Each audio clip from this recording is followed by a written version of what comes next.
اعوذ باللہ من الشیطان اللعین الرجیم بسم اللہ الرحمن الرحیم۔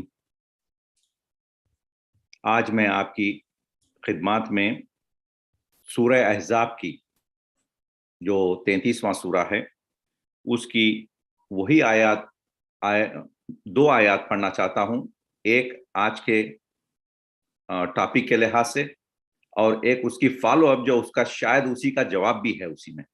بہرحال آپ کے خدمات میں عرض کرنا چاہتا ہوں۔ سبحان اللہ، جزاک اللہ۔ اعوذ باللہ من الشیطان اللعین الرجیم بسم اللہ الرحمن الرحیم۔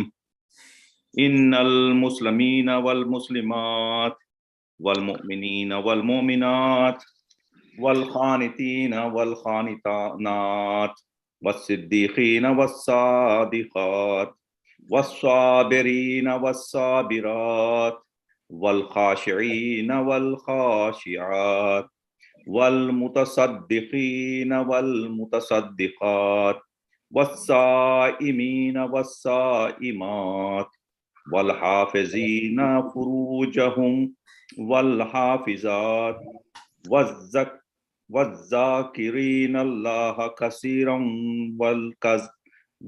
والذاکرات عد اللہ لہم مغفرۃ واجرا عظیما۔ اس کی فالوئنگ ہے جو شاید اس کا جواب ہے۔ اعوذ باللہ من الشیطان الرجیم بسم اللہ الرحمن الرحیم۔ وما کان للمؤمن ولا مؤمنۃ اذا قضى الله ورسوله امرا ان يكون لهم الخيرات من امرهم ومن يعص الله ورسوله فقد ضل ضلالا مبينا۔ صدق اللہ العلی العظیم۔ اس کا ترجمہ ہے کہ مسلمان مرد اور مسلمان عورتیں اور ایماندار مرد اور ایماندار عورتیں اور فرما بردار مرد اور فرما بردار عورتیں اور راست باز مرد اور راست باز عورتیں اور صبر کرنے والے مرد اور صبر کرنے والی عورتیں اور فروختنی کرنے والے مرد اور فروختنی کرنے والی عورتیں اور خیرات کرنے والے مرد اور خیرات کرنے والی عورتیں اور روزہ دار عورتیں اور اپنی شرمگاہوں کی حفاظت کرنے والے مرد اور حفاظت کرنے والی عورتیں اور خدا کی بکثرت یاد کرنے والے مرد اور یاد کرنے والی عورتیں، بے شک ان سب لوگوں کے واسطے خدا نے مغفرت اور بڑا ثواب مہیا کر رکھا ہے۔ اور نہ کسی ایماندار مرد کو یہ مناسب نہ ہے اور نہ کسی ایماندار عورت کو جب خدا اور اس کے رسول کا کام کا حکم دیں اور ان کو اپنے اس کام کے کرنے نہ کرنے کا اختیار ہو، اور یاد رہے جس شخص نے خدا اور رسول کی نافرمانی کی وہ یقیناً کھلم کھلا گمراہی میں مبتلا ہو چکا۔ صدق اللہ العلی العظیم۔ اس کا انگریزی کا ترجمہ یہ ہے ہمارے چھوٹے بھائیوں کے لیے۔ بسم اللہ الرحمن الرحیم۔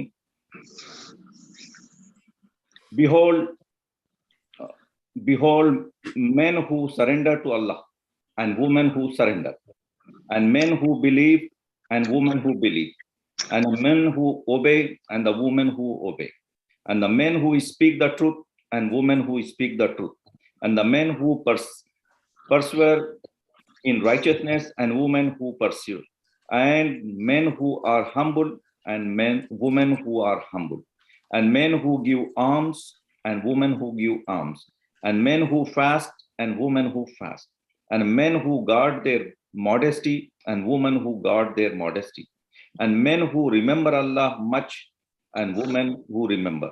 Allah has prepared for them forgiveness and a vast reward. And it is not for a believing man or a believing woman to have any choice in their affairs when Allah and his messenger have decided an affair for them. And who is rebellious to Allah and his messenger, he verily goes astray in error manifest. Sadaq Allahul Aliyyul Azim.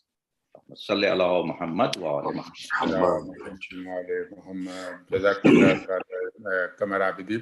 Now I would like to request Dr. Shaeba Rizvi to start his lecture on Nahjul Balagha. Jazakallah, Dr. Shaeba Rizvi sahab. Bismillah. जज़ाकल्लाह ज़फ़र भाई, आज आपकी भी ज़ियारत हो गई, हमारा शरफ। यूनिस भाई की कमी का एक फायदा ये हुआ यकीनन।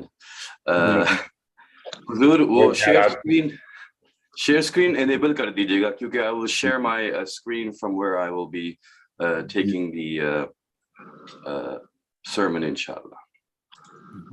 आपको मैंने स्क्रीन शेयरिंग अलाउ कर दी है जी, अब आप शेयर कर सकते हैं मेरे ख्याल में। ओके, थैंक यू, जज़ाकल्लाह। ठीक है, आ रही है स्क्रीन शेयर नजर, वो जो alislam.org आपका इंग्लिश और अरबिक दोनों नजर आ रहा है साफ स्क्रीन। बिस्मिल्लाह, अऊज़ु बिल्लाहि मिनश शैतानिर रजीम, बिस्मिल्लाहिर रहमानिर रहीम। अल्हम्दुलिल्लाहिल्लज़ी ला यब्लुगु मिदहतहुल क़ाइलून व ला युहसीनु अमाअहुल आदून व ला युअद्दी हक़्क़हुल मुज्तहिदून अल्लज़ी ला युद्रिकुहु बुअदुल हिमम व ला यनालुहु गौसुल फितन अल्लज़ी लैसा लिसिफ़तिही हद्दुन महदूद व ला नअतुन मौजूद व ला वक़्तुन मअदूद व ला अजलुन ममदूद فطر الخلائق بقدرته ونشر الرياح برحمته ووتد بالصخور ميادان أرضه أول الدين معرفته ثم الصلاة والسلام على أشرف الأنبياء والمرسلين خير المبشرين والمنذرين شفيع ذنوبنا وطبيب نفوسنا وحبيب قلوبنا سيدنا ومولانا أبي القاسم محمد اللهم صل على محمد وآل محمد وعلى آله الطيبين الطاهرين المعصومين المظلومين صلوات الله عليهم أجمعين الذين أذهب الله عنهم الرجس وطهرهم تطهيرا اللهم صل على محمد وآل محمد. Dearest Mu'mineen, Mu'minat, we are continuing our discussions in Nahjul Balagha, and we are looking at Sermon 91. In Sermon 91, we can see that the discussion is, and the khutbah is called Khutbatul Ashbah, which means the Sermon of the Skeletons. Now, this Sermon of the Skeletons is called so because we see that Amir al-Mu'mineen as-salatu was-salamu alayhi, in response to the question, please describe Allah to us in a way that we can see him. Amir al-Mu'mineen then goes on to make them understand that you cannot see him. It is in its eloquence and in its arguments and in its intellect and the depth of it, it is standing there in evidence as strong or stronger than Hazrat Musa when he was asked alayhi salam by his companions of Bani Israel to show us Allah, and Hazrat Musa took them to Tur. When Hazrat Musa took them to Tur, he showed to them that you cannot see Allah as evidenced by the light that shone upon the mountain of Tur and was crumbled the mountain and caused everyone to die, and Hazrat Musa alayhi salam to basically for a moment go into complete astonishment. And so what we see is that in this argument, it was proven in that way. Now we see that the Times, according to the Times, Amir al-Mu'mineen is using intellect and is asking us to use our intellect to understand that we cannot see Allah. Our discussions previously had gone over the attributes of Allah as described in the Quran, and now we come into Allah's creation, the next part of this sermon. I will be primarily focusing on the English. One of the reasons is that the Arabic is so eloquent and it has so much depth, and there is so much to mention with each sentence. And many of the words of Amir al-Mu'mineen tie in perfectly and in harmony and in sync with the Quran that we end up going to a lot of Quranic verses. And that sometimes causes me to, for example, we spent a year on Sermon 1. So in that interest, for the young ones especially, because for the elders, they know better than me, but for the young ones, just to try and extract some basic meaning from this, you may find me going mainly through the English. Bismillah ar-Rahman ar-Rahim. He originated the creation without any example which he could follow. Now, this is the quality of the Ahsanul Khaliqeen. Sometimes when we speak of creation, we've decided that creation is limited to Allah, and therefore nothing else is part of any type of creation. But we understand in the Quran that when Hazrat Isa alayhi salam is speaking, and we see him saying, for example, when he says to Bani Israel that Anni qad ji'tukum bi ayatin min rabbikum, indeed I have come to you from your Lord with great signs. Anni akhluqu lakum min at-twin, I will create for you from clay, kahay'at at-tayr, something like a bird. And then when I blow into it, it will become a bird, bi'idhnillah, by the permission of Allah subhanahu wa ta'ala. If we take this example of this verse over here, Surah Al Imran, we're looking at I believe, 45 or near to that verse is what we're looking at, 345. What you can see is Anni akhluqu. That is very important. Hazrat Isa is saying something. Hazrat Isa is a prophet. Hazrat Isa is one who has come to explain Allah. Hazrat Isa is not one who has come to cause shirk or come to cause what nowadays we call the epidemic of labeling people as nusari. And so these are the things that, happen. The labeling game is very, very dangerous, and it is a sign of intolerance. It is a sign of unwillingness to listen. And when we label each other with these types of things, do we realize what we are doing? It is prevalent in our Shia community right now, where this is a Ghali Nusari, this is a Muqassir, this is a Matami, this is a Maulai, this is a Abid or Zahid. All of these labels that we have created, it is not unlike what we do when we are labeling people in a community. If we look at Pakistan, then we say, oh, he's Punjabi, oh, he's Sindhi, oh, he's Muhajir. But we're not saying that as a point of identity. We're saying that as a label that confines them in their qualities to what they have. So what we have done is with each label, we have associated an identity, and that identity has a list of qualities. And what we are doing by that is limiting everybody, and out of our own ignorance. In a way, we have put on a lens, and this lens is how I am seeing you now, and now you cannot convince me otherwise. And I have decided that you are inferior in faith and you are misguided. So there are many, many dangers that come with labeling somebody. The labels that the Masumin give us are different. Muslim, like Muhib, Muslim, and then Muhib, and then above that hub is Iman, and above Iman is Taqwa, and above Taqwa is Yaqeen. And when we get to Yaqeen, then we are getting into the manzil of the beginning of the Shia of Ali. So the Shia of Ali is something else. The Hadith Qissa always makes me tremble when I see that the holiest messenger said, in these words, وَجَمْعٌ مِّن شِيعَتِنَا وَمُحِبِّينَ. He mentions the Shia and the Muhib. And Amir al-Mu'mineen says, وَشِيعَتُنَا فَعَزُوا وَسُعِدُوا فِي الدُّنْيَا وَالْآخِرَةِ. So he is talking, Amir al-Mu'mineen praises his Shia in Hadith Qissa. The holiest messenger sallallahu alaihi wasallam, representing the infinite mercy of Allah, is including in that fold everybody. So Rahman is for everybody. Rahim is specific.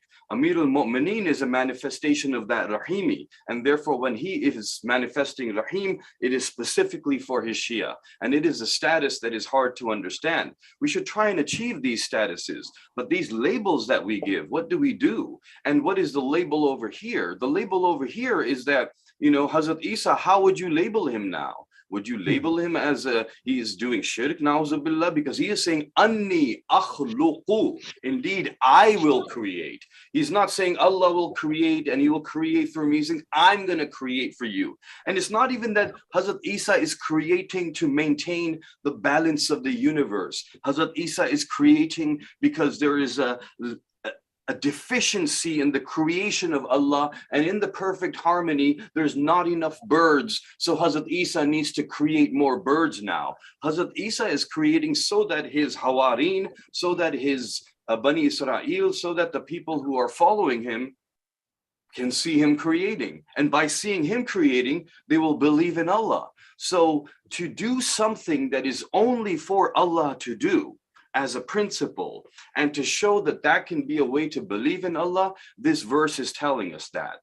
And I think the reason why Hazrat Isa did it and no one else did it before this was because Hazrat Isa did one thing. Well, he actually did three things here, because he also cured the sick, the blind, and the lepers, and he also told them what was in their homes.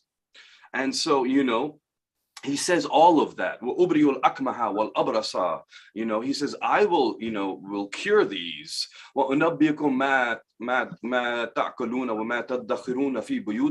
will tell you what you are eating and what is in your homes. So when we see 600 years later, after Hazrat Isa, he's preparing us for Amir al-Mu'mineen. Hazrat Isa is preparing us for the last prophet and for his successor, his Vasi, because when his Vasi comes, he is going to do much in the way of what Allah manifests, and he will show to us who he is by doing things himself. So if Amir al-Mu'mineen kicks the grave and the dead rises, if Amir al-Mu'mineen says to the mountain and the mountain moves, if Amir al-Mu'mineen points at the sun and the sun turns back, and these are all things that Allah does. Allah causes the sun to rise, we see from the east and set in the west. And Hazrat Ibrahim said to Fir'aun, he said that, well, if you are Allah, then make it rise in the opposite direction, make it go the opposite way. So Fir'aun was not able to. But Hazrat Ibrahim is saying Allah is the one who is able to. But then Amir al-Mu'mineen does it. So when Amir al-Mu'mineen does it and he goes into sajda right away, Hazrat Salman comes and asks him and says, oh Amir al-Mu'mineen, I had heard that you had already done salah when the Holy Prophet was on your lap, his head, and he was receiving the wahi, you did salah. So what was the sajda you did after you turned the sun back? Why did you pray salah again? And he says that I did that, O Salman, because Ibrahim had said that only Allah can do this. And if anybody who reads the Quran looks at Ali and says, Ali is the one who is doing what Hazrat Ibrahim said Allah could do, then I wanted to go into sajda to show them that there is one who I am doing prostration to.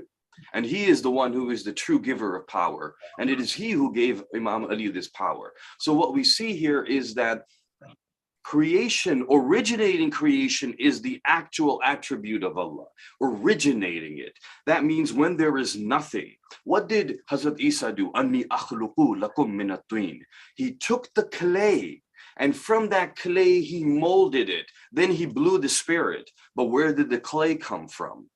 Where did the idea of using clay, which was basically biomatter, DNA, to create life? This is Allah. Where did the idea of molding that clay? Molding that clay is not just molding it, it is programming the DNA. Do you see that when you mold clay, it's basically DNA programming, because DNA determines the structure of biology. And so when we say that Hazrat Isa molds the clay was given by Allah, the laws he would follow would be given by Allah, the hands Hazrat Isa used to mold the clay were given by Allah. When he blows his spirit into it, that spirit is originated by Allah. So everything that is happening goes back to him. If we can use that same approach to understand Amir al-Mu'mineen, then we can raise our marifa of Tawheed. But when we limit it and say, no, only Allah can do this, we are not limiting Amir al-Mu'mineen, we are limiting Allah. We are saying that, oh, Allah is limited and he can do this, but he cannot create anything else that can do this. But he is the originator. So what he does is he has no example. That means that even the clay of Hazrat Adam that was molded, the clay was there. And Allah knew where the clay was to come from. And Allah originated that clay. And then he created it with his own two hands. Why did Allah say, Lima khalaqdu biyaday, when he asked Iblis? When he asked him, why did you not prostrate to the one I created with my two hands? When Allah is trying to explain Tawheed, then perhaps two hands should not be used. But he is telling you by using the word two hands that he is using a medium, a means. And that means is Amir al-Mu'mineen. As it says in Kitab al-Salam ibn Qais al-Hilali, when Amir al-Mu'mineen says to Hazrat Salman Muhammadi, "Oh Salman, was it not these two hands that molded the clay of Adam?" So therefore we see that when this is happening, this is not in any way trying to take away from Allah's might. Rather, it is glorifying him more. It is saying, "Oh Allah, you are so high and mighty that you have someone to do this for you." And Amir al-Mu'mineen, when he says this, he is saying that I do this. Allah does not need to do this. He is doing this through me. I, as the one who prostrates to him, am the one who can do this. We do not need, Allah does not need to, for example, do this. So this is the situation. And this is the attitude that we need to have, my young ones, when we are trying to understand and know that this is the greatest challenge of today. And the reason why we are seeing so much rebellion now against the basic tenets of Islam is because of this idea. So therefore, when it is said that he creates without example, now anything that you can think of, anything that is an example is all created by him. So therefore, we have to realize that he is the Ahsanul Khaliqin. He used parents to create. He didn't have to use parents to create. If he was a selfish Lord, one who was insecure in his might and power, he would have had all humans manifest themselves directly, and they would only be connected to him. But he connected to your parents to show you that there is a medium and a means and a mechanism of everything. So that is his might and his glory, which he could follow without any specimen prepared by any known creator that was before him. So therefore we see that he does not need anything, and that is the beauty of his creation, the originality of it, the idea that space didn't exist and he created space and time and the laws and the particles, the elements that are made of those particles, and what rules they will follow and how they will come together and how everything will be in perfect harmony and in sync with each other. This is what's incredible. And he did it in such a vast way to show you that there's no limit. There's no limit. For us, just this earth was enough. We could have been one planet roaming around in a dark space. But he said no. He said that I will show you my might and glory when you look to the billions of galaxies around you, when you realize that it is an ever-expanding universe, when you realize that you are but on one particle, one little dust called Earth in this entire universe. Then you will see. And then when you say Allahu Akbar, that is the glory and that is the might that you testify to. And when you say Akbar, you are saying he is greater than this, greater than this, greater than this.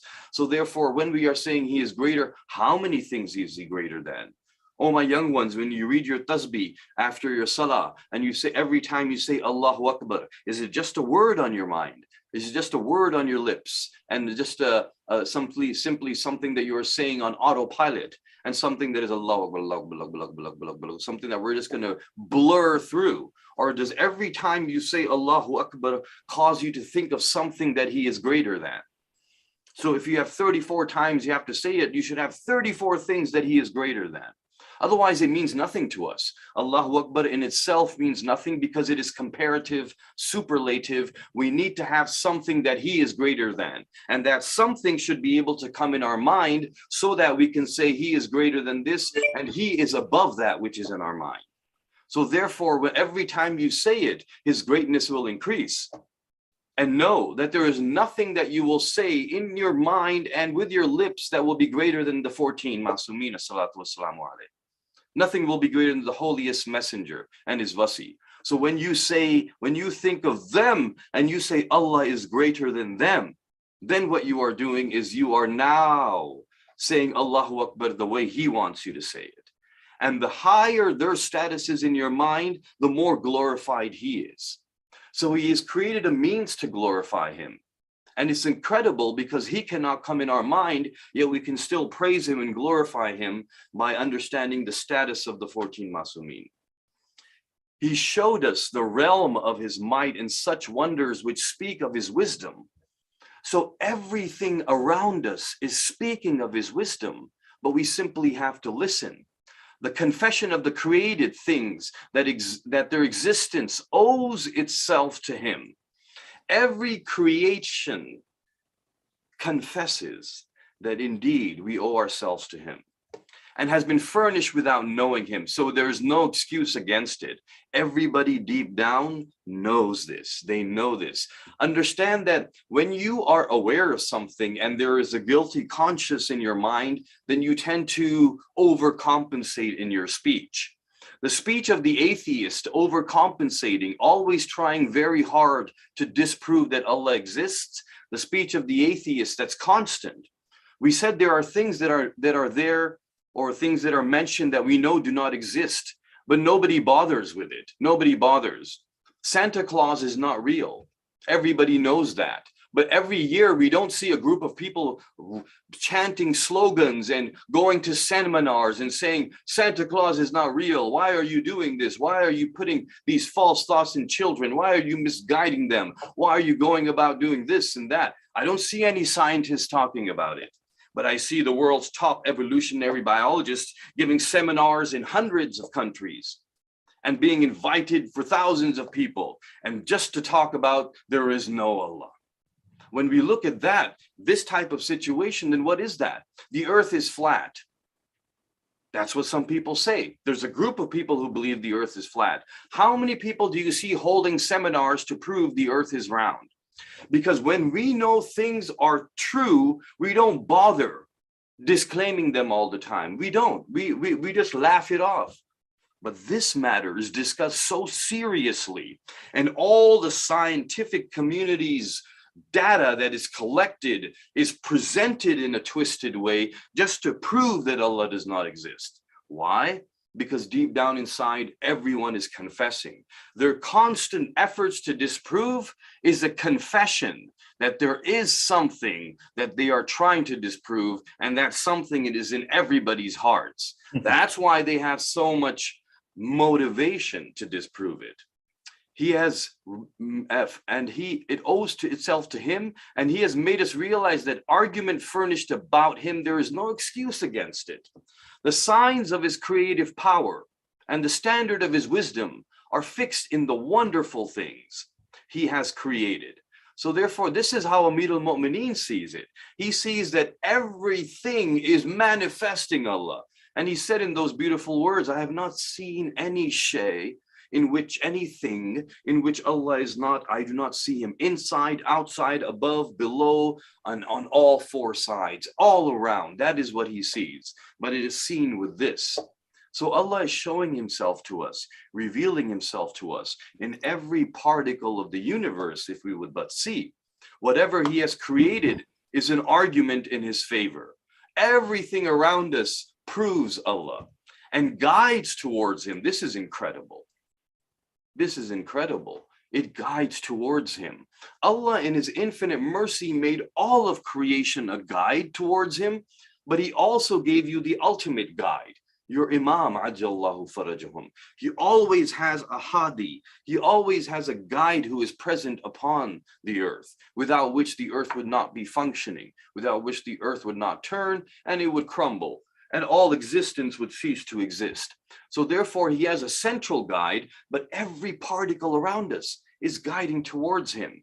Even a silent thing guides towards him as though it speaks. So even your Imam who is in Ghaiba, who is not speaking to you through sound waves, and you are not hearing his voice, he is still guiding you. So if every particle, Amir al-Mu'mineen is saying every atom, every hydrogen atom can guide us. One little proton can guide you. One little electron can guide you. Cannot your Imam guide you? Your Imam is guiding you in ways that we cannot even imagine. And sometimes we tend to put him in a room away in a castle somewhere far away, or above in the clouds, or on some island where he is disconnected from everything. But every particle in existence is connected to each other, and the Imam is connected to all of it. So our connection with the Imam is always there. It's just that when humanity reached a point that they were able to connect with the Imam with this, and they didn't need these two eyes. That is when Allah tested us by putting him in ghaiba. And its guidance towards the Creator is clear. Amir al-Mu'mineen says it is clear, it is mubin, it is bayyan.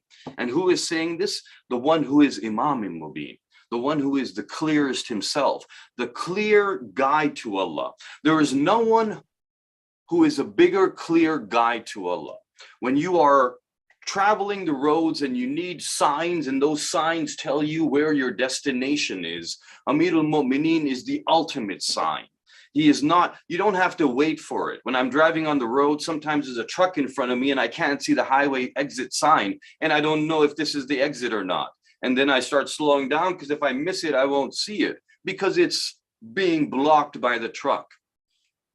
Amir al-Mu'mineen will not be blocked by anything because he has been called Imam al-Mubin, because Mubin is that clear arrow which points towards your destination in a way that is undeniable. And that is why he is called Sirat al-Mustaqim. Not only is he, it is said, Ya Ali Siratuka Sirat al-Mustaqim, your Sirat, but also he is Sirat al-Mustaqim. That means he is that clear guide. Nothing is clearer. And his son is present among us. And it is his son who is guiding us. Oh Allah, I stand witness that he who likens thee with the separateness of limbs, joining of the extremities of his body, did not acquaint his inner self with knowledge about thee. So that means that when we attribute any kind of physicality, arms and legs, so we say Allah created Adam with his arms. No, he created Adam with his arms. No, he used metaphysical arms, they will say. No, over here it means the arms mean his might. Then I ask you, why didn't he say his might? Well, because he wanted to say his arms. Yes, because there is someone who has been called Yadullah. If there wasn't, then I would agree with you. But if there is someone who has been called Yadullah, and remember that when you say that I have done this by my hand, you don't use plural. When you say it as a metaphor, you say my hand, one hand. You don't say two. Two indicates the right and left. So therefore, the simple idea, it's not very high level where we're saying, oh, this is Nusariyat somehow. This is not like Hazrat Salman's level. You know, we're talking about very basic Quranic explanations.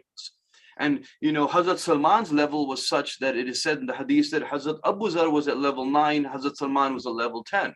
If Hazrat Abu Zar had known, it says, what Hazrat Salman thought about Ali, alayhi salam, he would have considered him wajibul qatl.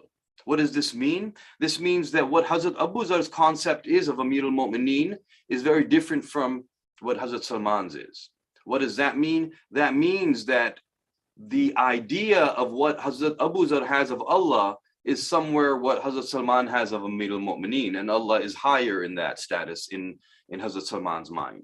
But they never fought. They never called each other. Hazrat Abu Zar never called Hazrat Salman, you know, oy ghali nusari najis. Hazrat Salman never called Hazrat Abu Zar, oh muqassir, you know, these things. Why? Because they knew how to talk to each other. And Hazrat Salman knew what to say to Hazrat Abu Zar and what not to say.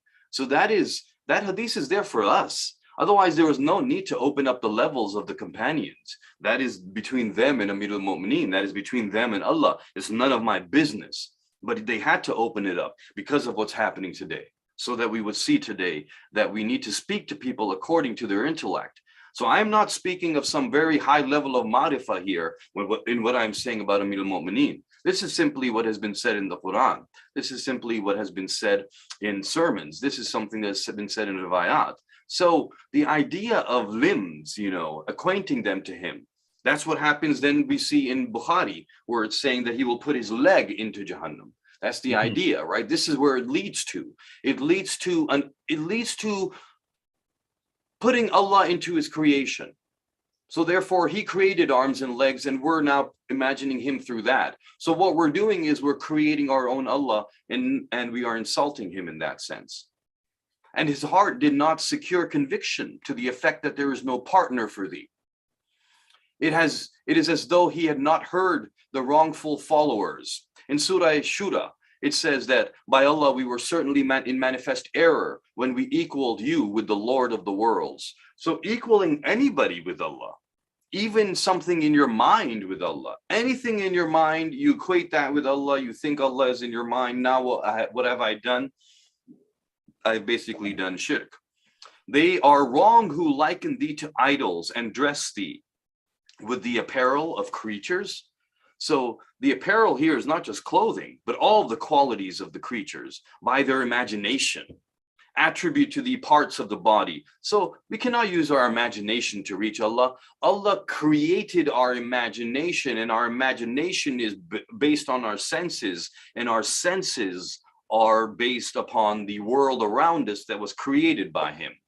So by my senses, I can use my imagination to understand the universe around me, not to understand Him. You cannot imagine anything that will not come into your senses in some way or form or the other. Attribute to the parts of the body by their own thinking. There's their own thinking and their own creation. And consider thee after creatures of various types through the working of their intelligence. So we start to imagine Allah is like this, Allah is like that by our own intelligence. He created our intelligence to understand the signs. Our intellect. And why the Quran says, tafakkur, think, afala ta'akilun, why do not use your intellect? It is because of the ayat, the signs of Allah. So intellect is that incredible power that allows us to understand His signs, but not Him. And we must distinguish His signs from Him. He created His signs so that we would understand Him. They are not His signs. It is not that they are a part of Him. He has manifested, created them, and put them in the universe. I stand witness that whoever equated thee with anything out of thy creation took a match for thee. There is nothing equal to Him. He created things similar to each other, equal to each other, so that we would realize He has no equal. He has no match. And therefore, the one who does this is an unbeliever. An unbeliever is a kafir, is kufr. So therefore, Amir al-Mu'mineen is not calling this shirk. No, he is saying that if you equate anything with Allah, you are kafir. If I am imagining that Allah has arms and legs, this sentence is very, very harsh, or it might seem harsh. It's just simply the truth. So that's why, how important is it to take Tawheed from the ones who were worthy of explaining Him. That is why Amir al-Mu'mineen says that I am Ayatul Uzma. I am the Ayatul Kubra. He is the greatest sign. We must understand the other signs through the greatest sign. And Allah subhanahu wa ta'ala presented the greatest sign to us. He did not make us reach a certain level before presenting the sign. He put the sign out in front of all of humanity to see. 14 centuries ago, this sign walked in the streets of Medina and Kufa, sat upon a horse in the battlefield, spoke from the pulpit of Kufa. According to what is stated in thy unambiguous verses and indicated by the evidence of thy clear arguments. So everything is clear. There's nothing that is confusing here. The idea that there is not enough evidence. I have heard atheists say this. On the day of judgment, they are asked, well, what happens if you, so the atheist is asked, what happens if you happen to die and then you wake up again and you are now on the day of judgment and you are before Him to answer. What will you say at that time for disbelieving? Their argument is, well, number one, they will say that I will say, there's two things I've heard. One, I will say that, well, I will tell him there was not sufficient evidence to prove your existence. That's why I didn't believe. And that will be laughable. That will be laughable because the existence and evidence is in every particle of creation. All you had to do was not deny it. You had already accepted it. You just had to not deny it again and again. The other argument they will use is that, yeah, but okay, if He does exist, is He so merciless that just because I don't believe in Him, He's going to, he's going to put me in hell? Like, does He need me to believe in Him? Like, does He have an ego problem? Like, or what if somebody else, if a human's like that, like if a human goes around saying, I am king, and if you don't believe in me, I'll behead you, and he's beheading everybody. Is Allah like that? So what they're doing is, they are liking believing in Allah to, obeying a tyrant regime, to a tyrant who is saying that, well, if you don't believe in me, I'm going to punish you. And that is not what belief does. And belief does not benefit Allah in any way, but is simply the fact that if you as a human being, number one, want to realize your true potential, you will never realize your true potential until you acknowledge him.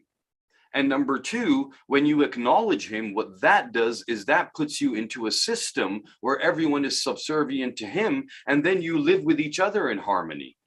You do not live with each other in harmony until everybody is subservient to him. I mean, in this day and age, it's for us. It's simply as a universal, social, regulatory system. So those are the qualifications that allow you to exist in God's universe. It is like when you apply to any university, you don't argue about it. You don't say, well, if I'm not 18, I can't apply to the university. If I haven't finished high school, do I have to need money for this? Like, you guys are so mean. No, we know what the qualifications are and we do that. Heaven is an abode where only those who can live in harmony with each other under the existence of one leadership will come. And that is simply because otherwise we do what we do. What is the result? Why did he want us to believe in him? Not because he needs it, not because he's a tyrant, simply because if you look around in the world in 2022, you can see why he wanted us to believe in him. He wanted us to believe in him so this doesn't happen. Everything we see around us is happening because of that. We have not, from the time of Hazrat Adam, even till today, on this date, March 13, 2022, ever had the full rulership of Allah upon the earth. That is why there has been bloodshed. They say that religion caused bloodshed. No, bloodshed occurred because religion and the true believers were always a small group. That's why bloodshed occurred. We have not overcome racism. When we look at Ukraine and we see the racism that is there, it is laughable. When we look in the world and the so-called developed countries and we still see race, in these thousands of years, we have not even been able to overcome racism. Our knowledge of science has told us that it is nothing but a pigment in your skin, a protein that makes you colored and darker. And yet even then we cannot judge each other based upon this. It's incredible. I was watching the interview of a dark-skinned individual, the one whom we call, what we call black. We give these names, black and white and brown and yellow and blue and pink, green people. These are all just things that we have done. We have labeled, but those labels are not even there truly. And they're not even accurate labels. When we say black, they're not really black. When we say white, they're not really white. When we say brown, not really brown. So these labels, and the guy says that not only are they not letting me get out of the country, they asked me to fight for them. And he said that I'm not a citizen of this country. Why should I fight? And, he's saying it's because they think I'm from Africa and I'm a black man. I probably know how to fight. These types of things that are happening right now, it shows you that this is why. And many other things. All of this is happening because we have not accepted him. And if we had, everything would have been so much easier and our hearts would have opened up to the true reality of things. Thou art that, and I also stand witness that thou art that Allah who cannot be confined in the fetters of. You are that Allah. You are Huwa. Huwa is this indirect indication and pointing towards him who cannot be pointed towards. Huwa. Not who, but huwa. Not wo, but wo hai. Not Allah, but that Allah. That means that people have created in their minds their own Allahs. And Amir al-Mu'mineen is saying huwa. Qul huwa Allahu ahad. That Allah. That Allah cannot be confined. So who are you worshiping when you're worshiping an Allah that can be confined? Not that Allah. Who did the Masumin, who did the 124,000 prophets, 12 Imams come to guide you towards? That Allah. So now you know that Allah is not easy to find, to grasp everywhere, but requires intellect to understand. The fetters of, and so cannot be confined in the fetters of intelligence so as to admit change of any condition by entering its imagination. So eloquently put. Nothing intelligence, imagination-wise will encompass him, nor in the shackles of the mind, so as to be limited and an object of alterations. Then now we can put him in our mind and we can say he is like this, he is like that, we can change him around. That's what we do with our imagination. Our imagination takes things and changes them around. You know, we see a bird flying in the air, we say, what if I can make a metal plane with the same wings and put it together, it'll fly in the air. We see two different fruits, we say, what if I put these two fruits together, mix their DNA, will I get a hybrid fruit? This is what we do with the signs of Allah. We cannot do that with him himself. A part of the same sermon about the greatest perfection in Allah's creation. So now Amir al-Mu'mineen continues. He has fixed limits for everything he has created and made the limits firm. This is incredible. He has fixed limits for everything. So I have limits. This table has limits. The chicken has limits. The eagle has limits. The sun has limits. Everything has limits. And those limits he has fixed. And he has fixed its working and made the working delicate. It is very, very intricate as you go inside and inside and inside. There is so much depth even in the ant. There is a whole universe even within the ant and the honeybee. There is so much even within the bacteria and virus even. He has, and even within one atom, we have not seen the depth. But it is limited to our technology, how far we can break down this atom. We do not know the limit of subatomic particles. And will each thing be made of more and more and more? And would we ever be able to go to its depth to find the ultimate particle? We'll call it the God particle or something, but will we ever find it? No, we won't. Will we ever go to the expanse of the universe and reach the end? We won't. Why? Because he is infinite, and in showing his infiniteness, he created infinity in both directions. Infinity for our sake. I don't know what infinity would mean for him, but infinity as our own mathematical concept. He has fixed its direction and does not transgress the limits of its position, nor fall short of reaching the end of its aim. In this sentence, we're seeing that there is a direction, and that direction we are to follow. He has set a path for every particle to reach him in a metaphorical sense. And we have an aim, reaching the end of its aim. So therefore, everything has an aim. In understanding that aim, we fulfill our existence.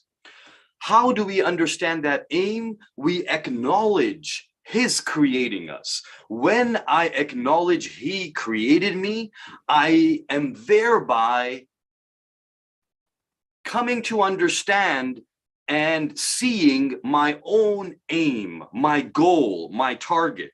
What is lack of motivation? What is depression? Not having the aim. What is anxiety? Seeing the aim, but feeling that we fall short of fulfilling that aim.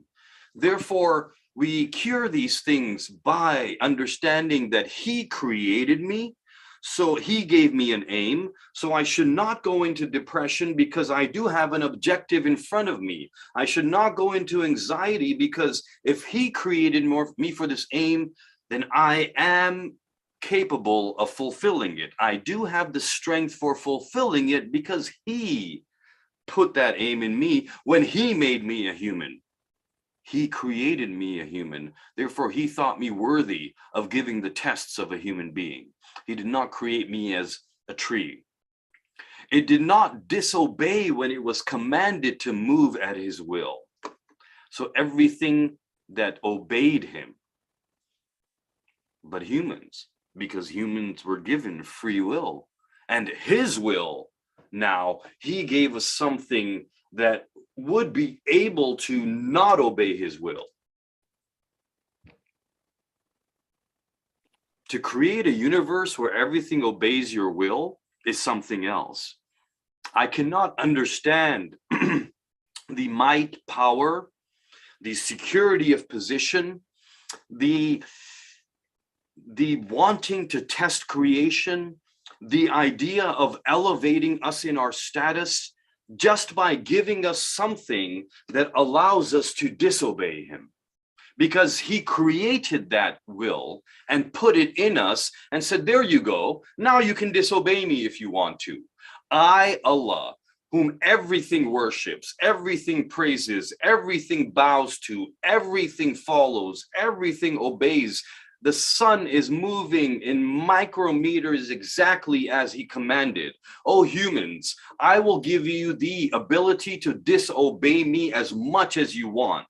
You will steal from each other. You will murder each other. You will inflict hatred upon each other, tyrannize each other. I will let you do all of that. You will disobey me. You will insult me. You will prove to other people or try to unsuccessfully that I do not exist. You will try to prove that this world that I have created out of purpose has come out of accident and just there for no reason. You will disobey my laws. You will take me and put me into a form that I am not. You will take my religion and you will twist it and turn it and use it for your own benefit to satisfy your economical greed, to satisfy your egotistical needs, and to satisfy your thirst for power and your lust for control.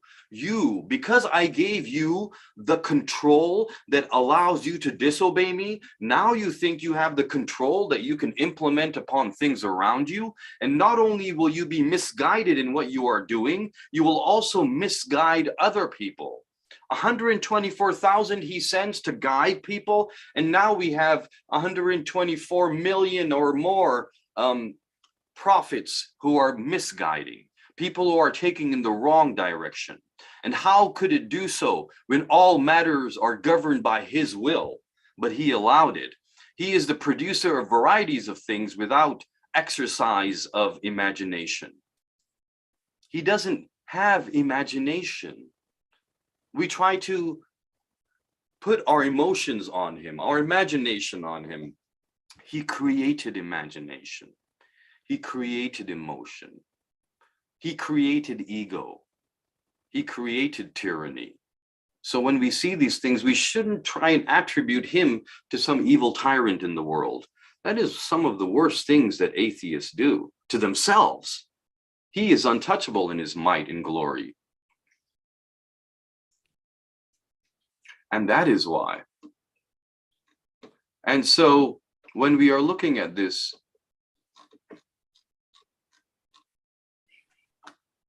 we see that in this day and age, the similar things are happening without urge of an impulse hidden in him. So he did not have an impulse that was hidden in him and suddenly he desired this without the benefit of an experiment from the vicissitudes and without any partner who might have assisted him in creating wonderful things. And so we see, for example, the simple idea, and right over here, right here, the surahs, the verses from Surah Azab, 33, 35, and 36 that were recited in the beginning, in which it was very eloquently said, right? And, what we saw was this: surely for Muslim women and believing men,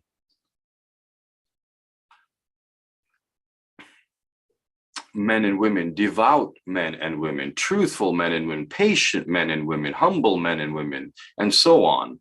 It is not for a believing man or woman when Allah and his messenger decree a matter to have any other choice in the matter. So when we look upon that, we see that the Quran is not just mentioning men, but mentioning women along with men every single time. And I would like to talk about the root problem. I don't want to talk about, okay, so women are leading namaz now. That has been happening for a while in the very area where I reside. We know there is a mosque in Toronto where this happens. Or we are talking about women performing nikah ceremonies now. And, these things that are there, I mean, they are so obvious in our narrations, in our fiqh, our sharia, that really arguing about this is, it's almost like arguing about the earth being flat. You know, when someone says the earth is flat, what do you say? And how, you know, do you need to really argue about this? But when we talk about that, then I think it's important to, and I just might, I won't need to share this now. I'm just going to go off of this. Okay. And what I want to talk about is, you know, the idea behind all of this. What is the root cause of all of this? And when we see these things, and what's the argument that's being presented? At the forefront, the argument that's presented is that, you know, men and women are equal. And because they're equal, then they should have equal rights.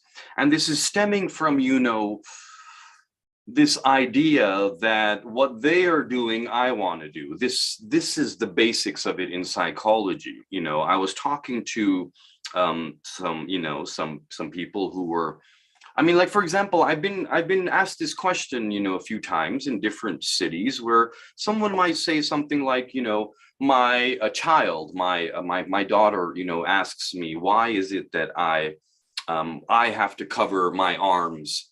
You know, young children, maybe at the age where they haven't reached puberty yet, but they are questioning, why do I have to cover my arms or my head, for example, and my brother doesn't? And when we ask this question, you know, it should be answered, absolutely. And it should be answered. But when it's answered, what happens is sometimes the answer isn't accepted because of the root problem. So the answer is simple. The answer is that because you are not your brother, and your brother is a male and you are a female, the idea of male and female, and Subhanalladhi khalaqal azwaja kullaha, Surah Yasin says, he is Subhan who has created azwaj, partners, kullaha, in everything. Mimma tumbitul ardu, you know, min anfusihim, what is in the earth, what is within you, or mimma la ta'lamun, and those things that you don't even know. So everything Allah created in pairs. When he created them in his pairs, in his infinite wisdom, he knew what would be which side of which pair. And that means that when he created in pairs and he decided to make man and woman, this was for many, many reasons. And one of them is to distinguish him from us. And the other is because we can get companionship. And through that, there is love and there is nurturing and there is fulfillment of purpose. So the idea that there is a male and there is a female is important, and it's undeniable. It's so undeniable because it's just a biological fact. Now what happens is, if we accept that there is male and female, and they are different, to call them equal in terms of some rights is fine. They are equal in terms of many rights given to them by a country, by laws, by Islam. There's equality in things, but it is not the same. So we need to decide what equal means and what the same means. And if they are not equal, or if they are equal but they are not the same, then once we accept that, then we can move forward. And when we say things are equal, you know, equality is a word that is very mathematical and it is applied in certain circumstances, but there's something else, it's justice, adl. Allah's quality is adalat. It's not equality. فَضَّلْنَا بَعْضُهُمْ عَلَى بَعْضٍ. Allah has not created everything equal. Even prophets that he sent were not equal. He says, I elevated one over the other. So the idea is simple. And, you know, my teacher explained it to me in a very simple way. The Ustad said, you have an adult, you have a child, they are both human beings, they are equal in their humanity. Are you going to treat them equally? No, you won't. If you are going to give them food and you have limited food, would you give them both equal? Like, for example, in the simplest sense, if you have, you know, for example, 3 rotis would you give them 1.5 each? But then the younger child might get food that is wasted because they won't eat all of it, and the adult might go hungry. What you would do is you would give according to the adult's need and according to the child's need. If you gave the adult 2 rotis and you gave the child 1 roti, now you look at them and someone would come in and say, look what you've done. You've given the adult 2, you've given the child 1. Why have you given him half? Why have you not done justice over here? That was justice. That was adalat. What we didn't do was equality. So this means because everything is not the same, it needs to have different conditions, different treatment, different authority, different tasks that they're doing. Why did Allah create man and woman in this way different? Why didn't he create them so that sometimes the man had the baby, sometimes the woman had the baby?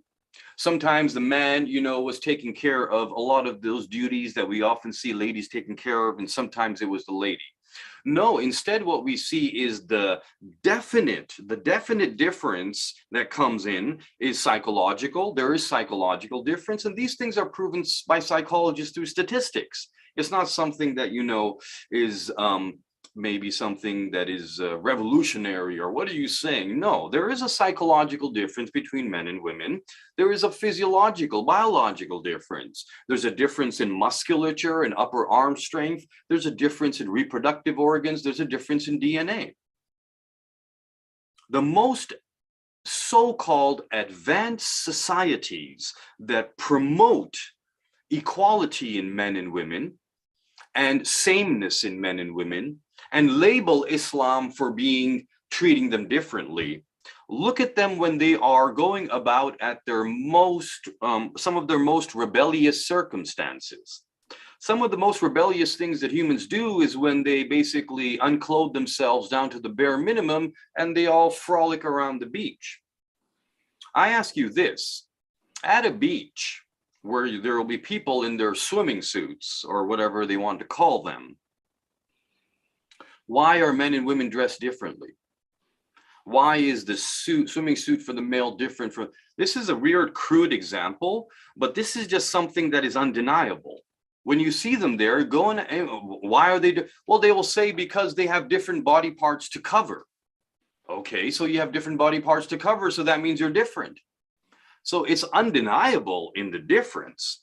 The problem now is once we accept that we are different, then what happens is we have to accept that Allah created us different for a reason.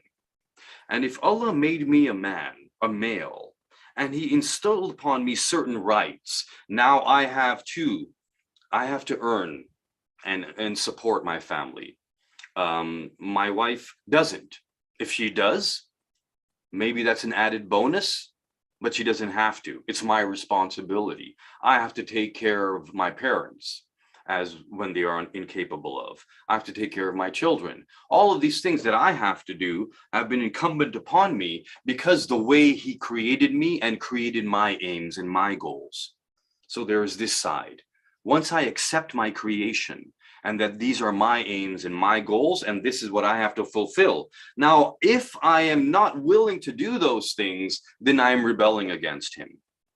If I look to the women and say that, why did Allah make me do this? Why can't I just stay at home? Why can't I not have the responsibility of not caring for, the family? Why can't I produce children? Why can't I do this or that? Then what am I doing? I'm simply rebelling.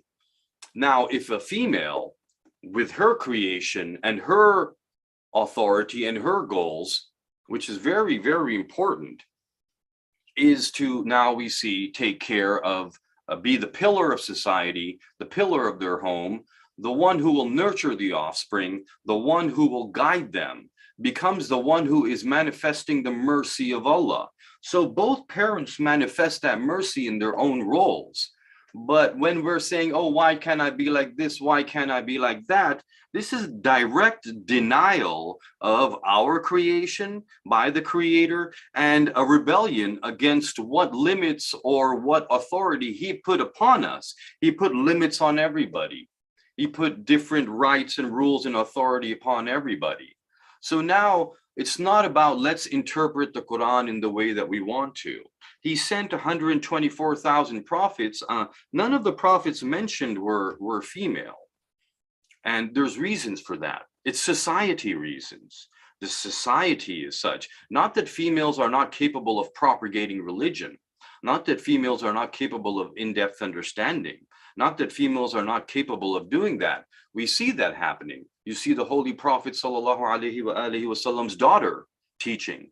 You see the daughter of Amir al-Mu'mineen alayhi salam teaching in the house in Medina or the house in Kufa. And women are coming and they are doing tabligh of Quran. Bibi Zainab salamullah alayha would do tafsir of Quran for the women of Kufa.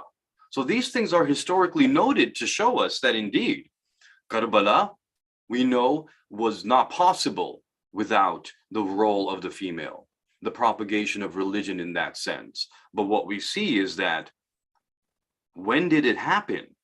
It happened when the tyrants shackled them and forced them and paraded them through the streets. That's when it happened. That means that no daughter of Amir al-Mu'mineen would be walking through the streets like that or talking, giving sermons in the palaces unless all of this had not happened before that. So that shows you that it requires extreme circumstances for something like that to happen. Not that we should go and do that of our own volition and will. So now the question is, why did we start to think like this? This has not been there from the beginning. This started with the liberation movement of women. That's where it started. And the idea was that, well, if they can do it, then we can do it. This very idea itself, they can do it and we can do it, is a direct denial of our own creation and what we have been put as limits upon us. And this is exactly, if I may say so, what Iblis did. Iblis, when you look at him and he's asked, Am kunta min al-'alin? Why didn't you prostrate? Astakbarta? Did you do takabbur? Were you arrogant? Or were you from the alin? That means that there was someone present. They were the alin. They didn't prostrate. And Iblis, did you think you were from them? The idea of rebelling against your limits and trying to be someone else, it's always going to end the wrong way. And it's going to end with rebellion against Allah. So that means that when we are looking, and these things will not stop here. These things will not stop here, because then we're going to want to do everything that someone else is doing. And the question is that what did Allah create in us? And what did he put us for? Unfortunately, and it's not me to comment on people's iman and faith because I don't know, but I want you to see that this is a step-by-step process. To go against the basic tenets of Islam and to do things that Allah had decreed for males, if males are doing what females were what females are supposed to do, and if females are doing what males are supposed to do, there's some things they do that overlap, but there's some things that are distinct. And you will note that the distinct things are those that have to do with society. It's about society. Allah does not say there is a different salah for women. Allah does not say that the salah for women should be this or that. Allah does not say there's a different, there's going to be a different type of roza, different type of hajj. Our worship of Allah and the status we reach from our ruh, because ruh is neither male or female, but rather it reaches a certain status. Where the difference is in society and our roles in society. Allah is not restricting our identity and our nearness to him and our status in his eyes. What he is limiting for men and women is their role in society. And that means when he created and there's a harmonious society, and that harmonious society will only exist when we realize our roles. By wanting to take on someone else's role, it doesn't happen right away. First, there needs to be a denial of the true Allah.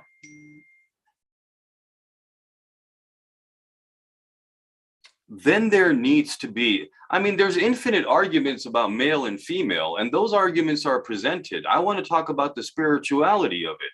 First, you must deny the true Allah and believe in your own Allah. After that, once you've created your own Allah in your mind, now you are deciding that this Allah has allowed you and put no limits upon you. And then you are doing what you are doing in the name of Islam. So basically, I'm saying this is a denial of the existence of Allah. This is a creation of our own Allah. So the idea that we do not have specific roles in society, what it's going to lead to is disharmony and discord. And I think that's very important to realize, that he has set those limits for us. And that is part of taslim. That is part of the taslim.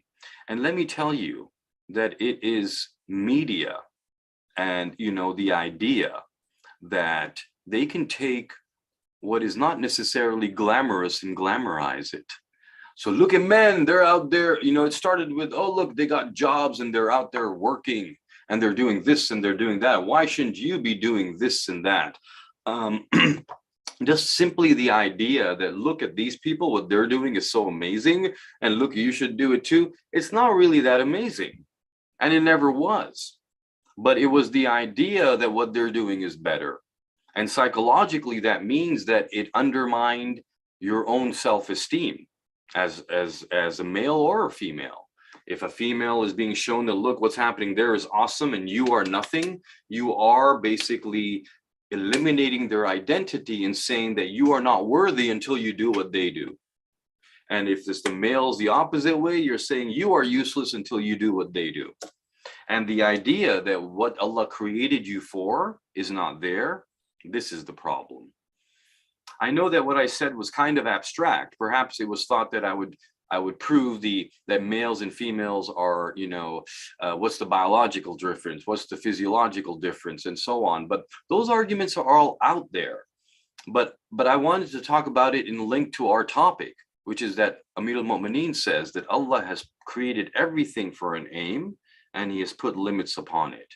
And it is only in acknowledging him that we know the aim, and then I know my limits and what I should be doing and what I should not be doing, where I should go and where I should not go. I'll pause over here. I believe that there may be something more, as Mustafa Saab will let us know. Thank you for your patience in listening to my non-stop babble. Thank you. Ji, Maulana, the participants, if you have